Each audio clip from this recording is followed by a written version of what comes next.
Okay, now that we have the Merlin set up and he's ready to go, we're going to get the laptop going.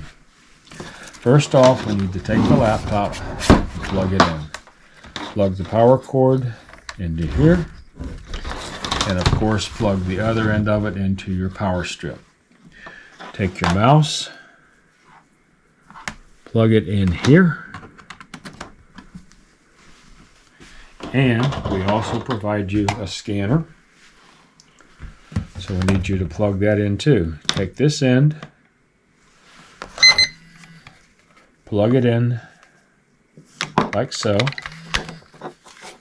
Okay. Now take the other end of the scanner like this, and plug it in over here.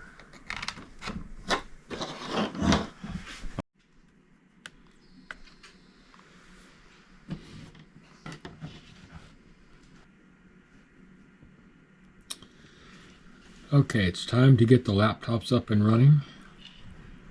We have Merlin already set up. See the green lights on, the thumb drive is in. Let's put this guy back where he's supposed to be. That's the way it should look. Alright, it's time to log the laptops on. So to start the login process, you see the login screen here. Press the enter key and enter the password. This is the Windows login password.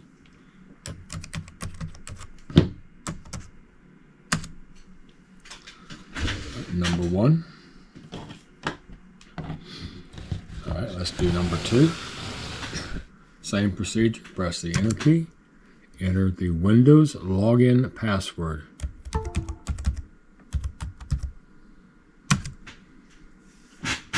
Alright, we're starting up. The software should start automatically. If it doesn't, this little icon here, you can double click on it. It might be up on this corner here. So different machines have it in different locations. There we go, it's starting. Takes it a minute. Initializing. Waiting for Merlin. Getting the pollbook keys. Got the keys loaded. And we're bringing up to this screen right here. What we do on this screen right here, we click close. And we're ready to log in. So let's go back over to number 1. As you can see, we have the same screen. Click close. And we're going to log in. This is the ePoll user. That's the way it's listed on your password card. Again, that password card is located in the red envelope. It's where you got the red thumb drive for the Merlin. We can prefer to use the first two, user 1 and user 2. There are more users available, but we prefer you to use 1 and 2. So typically, laptop number 1 is user 1, laptop 2 is user 2. It doesn't matter, they can be named either way as long as 1 is the first one and the second one is the second one. So let's log it in. Again, use your password card to get the login name and password. This is ePoll user number 1.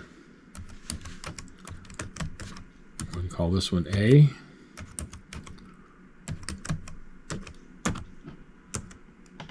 Log in. It says the polls need to be open. That is true. Click OK. And that one is up. Now let's do the same thing for number 2.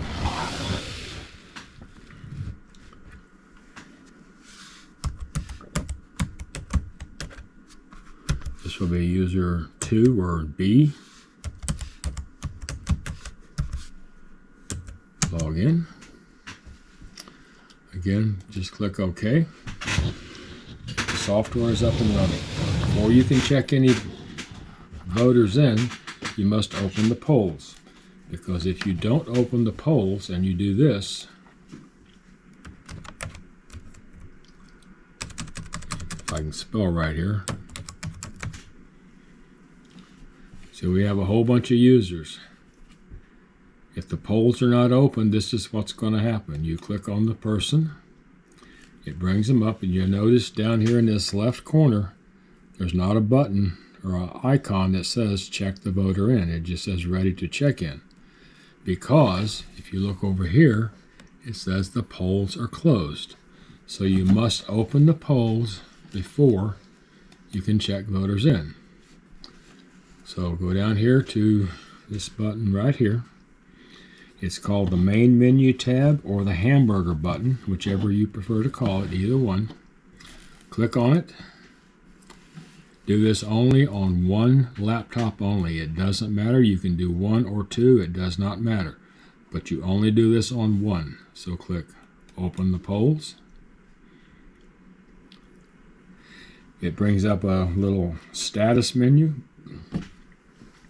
It says how many have checked in. This better be all zeros. If it's not all zeros, click Cancel and call the office, and we'll come out and fix it. In our case, we know it's okay, so click Continue. So we go back and get your first voter comes in. Let's do a search on Jones. Let's take this one right here, the top one. That's the person that came in. You check all the information and make sure it's correct. If it is, down here you see that says check voter in. Click on check voter in. It says please give her the ballot. You say give her the card to take to the ballot officer. Click continue. It says you've checked them in. Click OK, and you go back and you notice that this person is checked in.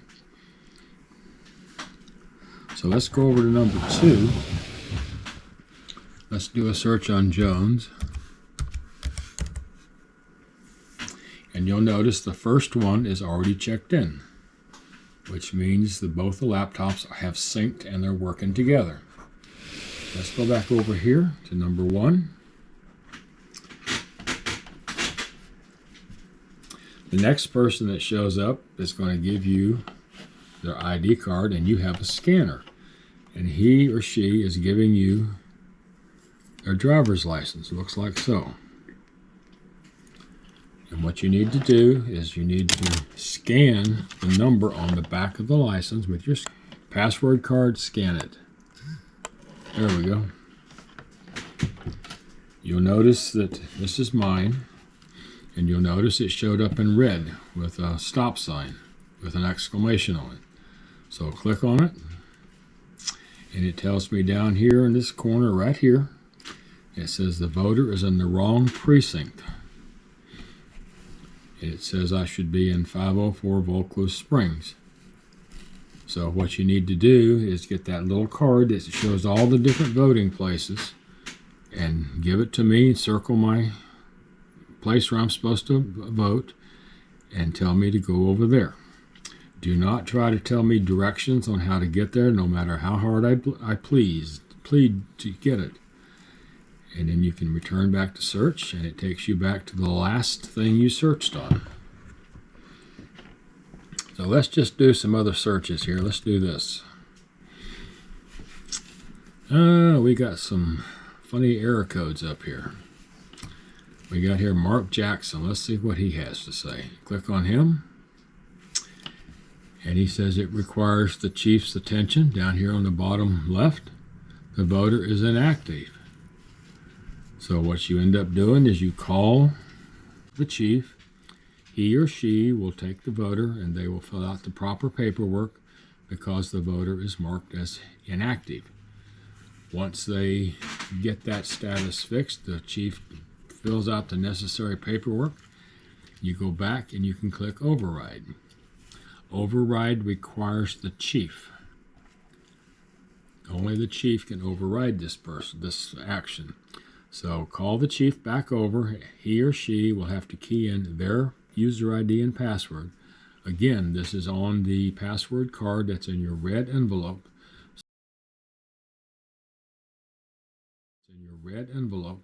So have he or she get the card out and sign in as chief.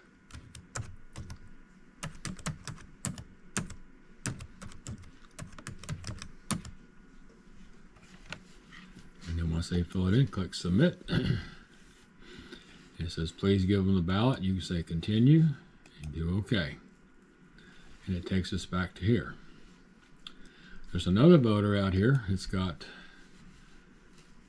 has already voted by absentee, so he or she is not eligible to be voting today. Now the chief can talk to him and explain the situation to him and take the necessary whatever he has to do with them. And then what you need to do is to click return to search. Brings you back to here. You'll notice there's another one here, the same last name, also the same error message. So anyway, just give it back to the chief, explain to them they've already voted, and send them along their happy way. All right, this one here, let's check this one in. Says he's ready to go. Check the voter in, give them their card, their ballot card, click OK, and we're back to search, and we've checked them in. Now, if we go over to number 1 or number 2, let's do the same search. And you'll notice it matches what we had on number 1, which means the machines are functioning correctly. They're tied together and they're talking like they're supposed to. We've had instances where people will do this. The voter comes in, they click on them, they say, yep, that's the person. They give them their ballot card to go to the ballot officer, and they do a return to search. So right now, you have just messed up your numbers for the day because you only have 3 of them that are checked in, but you've given out 4 cards. So now for your DS200 count, it's going to be 1 ahead of your laptops. So that is an issue, so please don't do that. If you click on a user, you're going to check him in. Make sure you check him in, continue, give him the ballot, and return to search. This keeps everything in sync.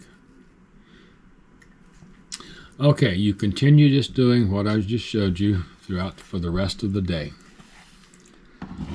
I hope nothing really goes wrong today. I hope it's a smooth day. It should be. It shouldn't be too many people, I think. But you never know. So anyway, it's 7 o'clock at night. We're ready to close down. So what we do is we go back down here to this little main control button down there. We click on it. And we need to do a location summary. The location summary is the data you need for your PCC summary report that you have to submit with all your paperwork. And what you need to do is these numbers here, copy them over to your form, and that will go in the documents that you have to submit. Once you have done all this, you can click continue. It'll go back to this menu. Go back to your main control menu button, which is down here on the bottom right. Click it again. And now we want to close the polls because it's time to go home. So click close the polls. The chief has to sign in to do this. It's a safety measure so you don't accidentally close them out. So chief, he or she comes over and keys in their password.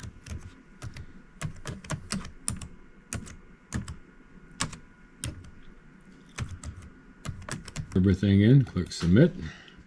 And it's showing you an information screen again. This is basically just a fail-safe check to make sure that you have gotten all your data, you got your PCC summary report done. If for some reason you haven't, click cancel and you go back and do the summary. But you still got the other machine up, so go over to the other machine and go down and click on the control menu and do location summary. It's still up and running. So it shows you all the data. Again, so if you have any questions, you can do that. We're going to cancel out of that. Go back over here. We're in the process of closing the polls on laptop number 1. So once you've made sure all your stuff is done, click Continue. And it's going to go through a couple things. It's going to tell you it's synced the files with Merlin, which is what it's supposed to do. Laptop number 2 shows the exact same menu, same screens. Once it says that, click Close. And it takes you back to square one. We go back over here and look at number 2. He's sitting there telling you everything's synced, so you click OK. And it takes you back to here. At this point, you are ready to turn off the laptop. So take your mouse and put it up here in this top right-hand corner. It'll give you a little drop down. See the red X? Click on it. That exits the software. Now what we want to do is we want to turn off the laptop. So go down here in the bottom left, the Windows Start key, do a right click, hover over Shutdown Sign Out, and scroll over where it says Shutdown. This will actually power down the laptop. As you notice, we've got a little green light here that's going to blink a little bit, and eventually it will go off. That means the laptop is completely powered off, and you can shut the lid and pack it up and take it back to where you need to go. So now we need to do the same thing on number 1. Just remember, you only close the polls on one laptop and one laptop only. And again, go down, hover over to Start, Shutdown, click Shutdown, and it's going to turn it off.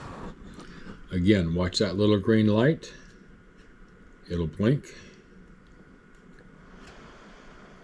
Sometimes it takes it a minute, but this is part of the shutdown process. See, it blinks and then it goes off. Once it goes off, you are free to shut the lid on the laptop like so.